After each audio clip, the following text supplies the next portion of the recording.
Hello guys, welcome back to my channel Priyabrata কি দুনিয়া। তোমরা সবাই কেমন আছো? আশা করি খুব ভালো আছো। আমিও খুব ভালো আছি। তো আজকে একটা বিয়েবাড়ির ব্লগ নিয়ে চলে এসেছি। আজকের বিয়েটা হচ্ছে আমার একটা দিদির মেয়ে, মানে ভাগ্নির বিয়ে। তো চলো তোমরা ব্লগটা কন্টিনিউ করতে থাকো আর দেখতে থাকো বিয়েবাড়িতে গিয়ে কি কি করি।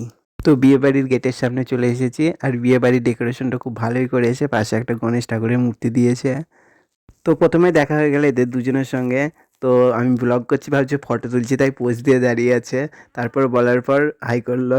তো চলো এবার বিয়ে বাড়িতে যাওয়া যাক।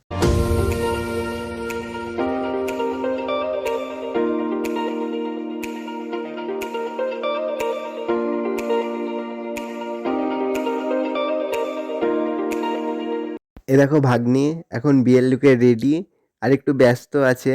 তারপর কিছু ফটো তুললাম এবং নিয়ে নিলাম একটা কফি। কফি খাওয়ার কিছুক্ষণ পর আমি বসে পড়লাম ভোজ খেতে। এদিকে খাবার দিতে লেট হয়, এরা দুজন গল্প করছে আর এরা দুজন উকি দিয়ে দেখছে খাবার কখন আসবে। এর পরের বিয়ের ভোজটা অনিন্দিতারই খাবো, কারণ আর কিছুদিন পর অনিন্দিতার বিয়ে। আর এদিকে অঙ্কিতা আমাকে আগে থেকেই বলে রেখেছে ব্লগ করলে আমাকে ব্লগে নিবি, আর এখনও বলছে আমাকে ব্লগে নে ব্লগে নে। এদিকে এরা ফটো তুলছে আর আমি তো ভিডিও করছি। আর এদিকে অনিন্দিতা আমার দিকে তাকিয়ে বারে বার হাসছে আমি ভিডিও করছি বলে। তো অনেক তো বকবক হলো, এবার খাওয়া যাক। প্রথমে ছিল salad, vegetable chop, fried rice, চানা মেটে। এ দেখো খাওয়া শুরু করে দিয়েছে আর আমিও খাওয়া শুরু করে দিয়েছি।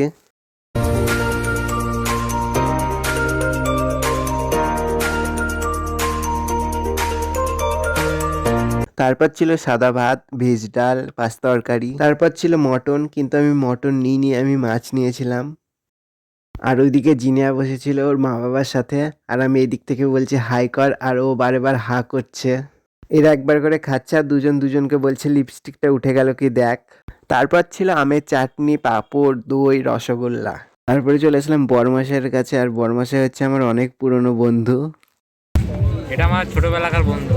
জীবনে অনেক বন্ধু আসে আর যায়, কিন্তু ছোটবেলাকার বন্ধু এখনো থাকা একটা ভাগ্যের বিষয়। এ দেখো এরাও হাই করে দিল। আর এই দেখো একটা ভাই আমাকে অনেক ফটো তুলে দিয়েছে। বাড়ি আসার সময় একজন গান গাইছে, নামটা আর বললাম না। গানটা কেমন হয়েছে কমেন্ট করে জানিও। মোটর তলায় গোল গোল দাঁতে ভাঙে না, ওই বড় শাশুড়িরা বৌমা চেনে না, তাই বাজারে গেলাম কিনে আনলাম আদা। আদা খেয়ে বসছে রে বাবা, হাঁটছে গাদা গাদা। তারপরে আমরা সবাই আরেকবার বললাম গানটা গাওয়াতে। মোটর তলায় গোল গোল দাঁতে ভাঙে না, ওই পাড়া শাশুড়িরা বৌমা চেনে না, তাই বাজারে গেলাম আদা আনলাম। না, বাজারে গেলাম আদা আনলাম। কি বলছে রে বাবা, আদা খেয়ে হাঁটছে গাদা গাদা। আর অনিন্দিতার সামনে বিয়ে, তাই শ্বশুর বাড়ির কিছুটা পাশ দিয়ে নাচতে নাচতে বাড়ি যাচ্ছে।